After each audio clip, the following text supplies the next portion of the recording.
Welcome to GK GS with Manish sir.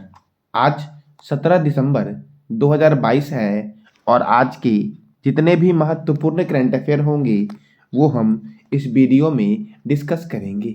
तो आइए शुरू करते हैं। आज का पहला प्रश्न है, विजय दिवस कब मनाया जाता है? तो यह मनाया जाता है 16 दिसंबर को। अब यह 16 दिसंबर को क्यों मनाया जाता है? क्योंकि 16 दिसंबर 1971 को भारत ने 13 दिनों तक युद्ध करने के बाद पाकिस्तान के विरुद्ध युद्ध जीता था, इसलिए यह दिवस 16 दिसंबर को मनाया जाता है। पाकिस्तानी सेना प्रमुख जनरल AK नियाजी ने 93,000 पाकिस्तानी सैनिकों के साथ भारतीय सेना और बांग्लादेश की मुक्ति वाहिनी की संयुक्त सेना के सामने आत्मसमर्पण किया था, इसीलिए यह दिवस 16 दिसंबर को मनाया जाता है। अब इस महीने में और कौन कौन से महत्वपूर्ण दिवस मनाए गए हैं? तो विश्व एड्स दिवस 1 दिसंबर, BSF स्थापना दिवस 1 दिसंबर। साथियों, आपको बताना है कमेंट बॉक्स में कि BSF की स्थापना कब हुई थी और इसका मुख्यालय कहाँ पर है और इसके चेयरमैन कौन है।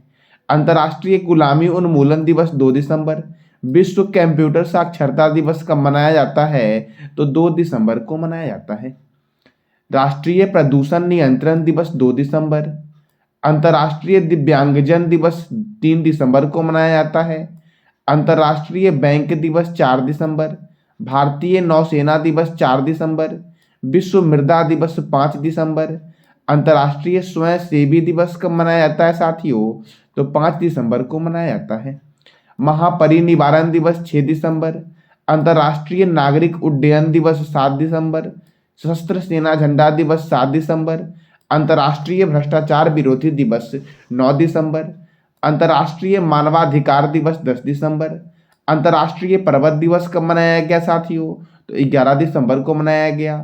अंतर्राष्ट्रीय सार्वभौमिक स्वास्थ्य कवरेज दिवस 12 दिसंबर को मनाया गया। अंतर्राष्ट्रीय तटस्थता दिवस 12 दिसंबर और राष्ट्रीय ऊर्जा संरक्षण दिवस 14 दिसंबर को मनाया गया साथियों। अगला प्रश्न है, हाल ही में सूर्य किरण सैन्याभ्यास का आयोजन भारत और किस देश के बीच हुआ है? तो यह भारत और नेपाल के बीच हुआ है। सूर्य किरण का 16वां संस्करण 16 से 29 दिसंबर 2022 तक नेपाल आर्मी बैटल स्कूल साल झंडी में आयोजित किया जाएगा। तो साथियों, बताना है आपको कमेंट बॉक्स में नेपाल के बारे में कि नेपाल की राजधानी क्या है, नेपाल की करेंसी क्या है, नेपाल के प्रधानमंत्री कौन हैं और नेपाल के राष्ट्रपति कौन हैं। इसका जवाब देना है कमेंट बॉक्स में आपको। वज्र प्रहार सैन्याभ्यास भारत और अमेरिका के बीच होता है। युद्धाभ्यास सैन्याभ्यास भारत और अमेरिका के बीच होता है। सिलिनेक्स सैन्याभ्यास भारत और श्रीलंका के बीच होता है साथियों। दोस्ती सैन्याभ्यास भारत, मालदीव और श्रीलंका के बीच होता है। मित्र शक्ति सैन्याभ्यास भारत और श्रीलंका के बीच होता है। समुद्र शक्ति सैन्याभ्यास भारत और इंडोनेशिया के बीच होता है। सूर्य किरण सैन्याभ्यास भारत और नेपाल के बीच। हैंड इन हैंड सैन्याभ्यास भारत और चीन के बीच। वरुण सैन्याभ्यास भारत और फ्रांस के बीच। संप्रीति सैन्याभ्यास भारत और बांग्लादेश के बीच। इंद्र सैन्याभ्यास भारत और रूस के बीच। अजय वॉरियर सैन्याभ्यास भारत और ब्रिटेन के बीच। धर्म गार्जियन सैन्याभ्यास भारत और जापान के बीच। बिम्बेक्स सैन्याभ्यास भारत और वियतनाम के बीच। अल नगाह सैन्याभ्यास भारत और ओमान के बीच। गरुड़ शक्ति सैन्याभ्यास यह होता है भारत और इंडोनेशिया के बीच साथियों, इंडोनेशिया की राजधानी क्या है? तो इसका जवाब देना है कमेंट बॉक्स में आपको। अस्ट्रा हिंद 2022 सैन्याभ्यास भारत और ऑस्ट्रेलिया के बीच। हरिमो शक्ति सैन्याभ्यास भारत और मलेशिया के बीच। संगम नौसेना अभ्यास भारत और अमेरिका के बीच होता है साथियों। अब अगला प्रश्न है, हाल ही में किस देश ने परमाणु संलयन सफलता की घोषणा की है? तो अमेरिका ने परमाणु संलयन सफलता की घोषणा की है साथियों। अब परमाणु संलयन क्या है? तो परमाणु संलयन वह प्रक्रिया है जिसके द्वारा भारी मात्रा में ऊर्जा जारी करते हुए दो हल्के परमाणु नाभिक मिलकर एक भारी परमाणु बनाते हैं। यह वह प्रक्रिया है जो सूर्य और अन्य तारों को शक्ति प्रदान करती है। अब साथियों, अब यह है क्या? तो असीमित स्वच्छ ऊर्जा के स्रोत और जीवाश्म ईंधन पर निर्भरता को समाप्त करने के लिए एक ऐतिहासिक उपलब्धि है यह साथियों। अब अमेरिका ने किया है तो अमेरिका के खेल पत्रकार थे ग्रांट वाहल का फीफा विश्व कप के दौरान कतर में निधन हो गया साथियों। फीफा का फुल फॉर्म क्या है और इसकी स्थापना कब हुई, इसका जवाब देना है कमेंट बॉक्स में आपको। Yellow stone national park global warming के खतरे में आ गया है, यह अमेरिका का है। अमेरिका सुपर कंप्यूटर फ्रंटियर ने जापान के फुगाको को पीछे छोड़ा है। अमेरिकी सुप्रीम कोर्ट की पहली महिला अश्वेत जज केतंजी ब्राउन जैक्सन बनी। ब्रज प्रहार सैन्य अभ्यास भारत और अमेरिका के बीच है। युद्ध अभ्यास सैन्य अभ्यास भारत और अमेरिका के बीच है। और टाइगर ट्रंप सैन्य अभ्यास भारत और अमेरिका के बीच है। 49वीं समांतर रेखा अमेरिका और कनाडा के बीच है। 49वीं समांतर रेखा साथियों। उत्तरी ध्रुव पर जाने वाला प्रथम व्यक्ति रॉबर्ट पियरी था, जो कहाँ का है तो अमेरिका का है रॉबर्ट पियरी साथियों। चंद्रमा पर उतरने वाला प्रथम व्यक्ति था नील एंगस्ट्रॉम और यह कहाँ का है, अमेरिका का है और यह 1969 में गया था साथियों। चंद्रमा का अध्ययन क्या कहलाता है तो इसका जवाब देना है कमेंट बॉक्स में आपको। संविधान लिखने वाला प्रथम देश अमेरिका है। ताजे पानी की सबसे बड़ी झील सुपीरियर झील है। महात्मा गांधी के जीवन पर समर्पित गांधी संग्रहालय खोलने की घोषणा अमेरिका ने की है। और अमेरिका की मुद्रा पर छपने वाली पहली एशियाई महिला जो बनी है आपकी, वो बनी है एना मे वोंग साथियों। अब देखो साथियों, चीन की एक हुआवे और ZTE कंपनी पर अमेरिका ने प्रतिबंध लगाया है। और वित्त मंत्री जेनेट येलेन और लिन माल्व्रो की हस्ताक्षर वाला पहला बैंक नोट अमेरिका में छापा गया है साथियों। अब साथियों अगला प्रश्न है आपका, सैटेलाइट स्पेक्ट्रम नीलामी करने वाला दुनिया का पहला देश कौन होगा? तो दुनिया का पहला देश होगा भारत साथियों। भारत सैटेलाइट स्पेक्ट्रम नीलामी करने वाला दुनिया का पहला देश होगा और यह घोषणा दूरसंचार नियामक ट्राई के अध्यक्ष PD वाघेला ने कहा है कि भारत पहला देश होगा जो सैटेलाइट कम्युनिकेशन के लिए स्पेक्ट्रम की नीलामी करेगा साथियों।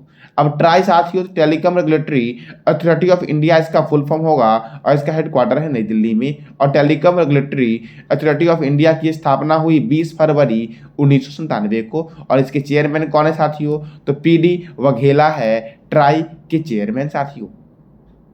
अब अगला प्रश्न है आपका, इंडिया वाटर इम्पैक्ट समिट 2022 का आयोजन कहाँ हुआ? तो इसका आयोजन हुआ नई दिल्ली में। और साथियों केंद्रीय जल शक्ति मंत्री गजेंद्र सिंह शेखावत ने नई दिल्ली में वाटर इंडिया इम्पैक्ट समिट के 7वें संस्करण का उद्घाटन किया है। अब नई दिल्ली साथियों तो भारतीय कृषि अनुसंधान संस्थान नई दिल्ली में है। भारतीय मौसम विज्ञान संस्थान नई दिल्ली में है। राष्ट्रीय प्रतिरोधक विज्ञान संस्थान नई दिल्ली में है। अखिल भारतीय आयुर्विज्ञान संस्थान नई दिल्ली में है। भारतीय राष्ट्रीय राजमार्ग प्राधिकरण का मुख्यालय नई दिल्ली में है। केंद्रीय सड़क अनुसंधान संस्थान का मुख्यालय नई दिल्ली में है। केंद्रीय ट्रैक्टर संस्थान का मुख्यालय नई दिल्ली में है। और DRDO defence research and development organisation का मुख्यालय नई दिल्ली में है साथियों। और DRDO की स्थापना कब हुई? तो 1 जनवरी 1958 को और इसका मोटो है strength origin is in science. और DRDO के चेयरमैन कौन है? तो समीर वेंकटपति कामत है DRDO के चेयरमैन साथियों। इसरो के चेयरमैन कौन है और नासा के चेयरमैन कौन है? तो इस दोनों प्रश्न का जवाब देना है आपको कमेंट बॉक्स में साथियों।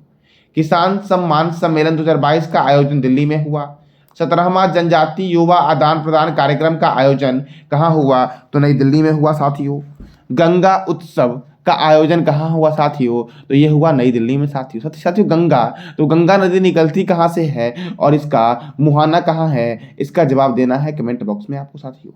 मैट फ्रेडरिक्सन किस देश के नए प्रधानमंत्री बने हैं? तो यह बने हैं डेनमार्क के नए प्रधानमंत्री साथियों। और डेनमार्क की राजधानी है कोपेनहेगन। डेनमार्क की साथियों करेंसी क्या है? और तो इसका जवाब देना है कमेंट बॉक्स में आपको साथियों। अब अगला प्रश्न है आपका, हाल ही में 5000 किलोमीटर से अधिक की रेंज वाली बैलिस्टिक मिसाइल अग्नि 5 का सफल परीक्षण किस राज्य में किया गया है? तो अग्नि 5 का सफल परीक्षण किया गया है आपका ओडिशा राज्य में। और ओडिशा के APJ अब्दुल कलाम द्वीप पर किया गया है यह। और APJ अब्दुल कलाम द्वीप का पुराना नाम है व्हीलर द्वीप साथियों। और इस व्हीलर द्वीप से अग्नि 5 का सफल परीक्षण किया गया है। और इस मिसाइल का विकास साथियों किसने किया? तो DRDO ने किया। अब यह ओडिशा के व्हीलर द्वीप से परीक्षण किया गया है, तो जानते हैं ओडिशा के बारे में। ओडिशा की राजधानी है भुवनेश्वर। ओडिशा के मुख्यमंत्री है नवीन पटनायक और ओडिशा के गवर्नर है गणेशी लाल। ओडिशा में राज्यसभा 10 है और लोकसभा 21 है। ओडिशा की स्थापना हुई थी 1 अप्रैल 1936 को। ओडिशा का गंजम जिला भारत का पहला बाल विवाह मुक्त घोषित हुआ और देश का दूसरा राष्ट्रीय वेद विश्वविद्यालय पुरी में बन रहा है साथियों। ओडिशा में बैंक ऑफ महाराष्ट्र ने प्रोजेक्ट बैंक सखी लॉन्च किया साथियों। बाली यात्रा, नुआखाई महोत्सव, चंदन यात्रा और रज महोत्सव साथियों कहाँ मनाया जाता है? तो यह ओडिशा में मनाया जाता है साथियों। ट्रेन की चपेट में आने वाले हाथियों की मौत को रोकने के लिए हैंगिंग सोलर फेंसिंग लगाने की घोषणा ओडिशा ने की है। और विश्व का सबसे बड़ा हॉकी स्टेडियम राउरकेला में बन रहा है साथियों। राउरकेला में बन रहा है, इसका नाम क्या है? तो बिरसा मुंडा हॉकी स्टेडियम। साथियों, हॉकी में कितने प्लेयर होते हैं और हॉकी में कौन कौन से कप या ट्रॉफी दी जाते हैं, इसका जवाब देना है साथियों आपको कमेंट बॉक्स में। फुटबॉल फॉर ऑल पहल के लिए ओडिशा ने फीफा के साथ समझौता किया साथियों। FIFA federation international D football association इसका फुल फॉर्म है साथियों और इसके चेयरमैन है गियानी इन्फेंटिनो। तो आपको बताना है कमेंट बॉक्स में इसकी स्थापना कब हुई। किसान क्रेडिट पोर्टल सफल की शुरुआत ओडिशा ने की और 2023 तक अपने राज्य को झुग्गी मुक्त करने की घोषणा साथियों किसने की है? तो ओडिशा ने की है अपने राज्य को झुग्गी मुक्त करने की घोषणा साथियों। अब अगला प्रश्न है, हाल ही में किस राज्य सरकार ने सड़क दुर्घटनाओं को कम करने के लिए 15 सूत्री रणनीति तैयार किया है? तो यह किया साथियों हरियाणा ने साथियों। अब हरियाणा की राजधानी है चंडीगढ़ साथियों और चंडीगढ़ जो आपका है हरियाणा और पंजाब दोनों की संयुक्त राजधानी है। हरियाणा के गवर्नर है बंडारू दत्तात्रेय, हरियाणा के साथियों गवर्नर है। और हरियाणा के मुख्यमंत्री कौन है? तो मनोहर लाल खट्टर है। यहाँ पे राज्यसभा 5 है और लोकसभा 10 है। सुल्तानपुर राष्ट्रीय उद्यान कहाँ है? तो हरियाणा में है। National dairy research institute Karnal में है। National brain research centre Gurgaon में है। महाराजा अग्रसेन अंतर्राष्ट्रीय हवाई अड्डा हिसार में है। दुनिया का सबसे बड़ा हड़प्पा संस्कृति संग्रहालय राखी गड्डी में बन रहा है। और पब्लिक अफेयर इंडेक्स 2022 में आपका हरियाणा प्रथम है और राखी गड्डी साथियों कहाँ है? तो हरियाणा में है। पालतू कुत्तों के पंजीकरण को अनिवार्य करने के लिए सरल पोर्टल किसने लॉन्च किया? तो हरियाणा ने लॉन्च किया साथियों।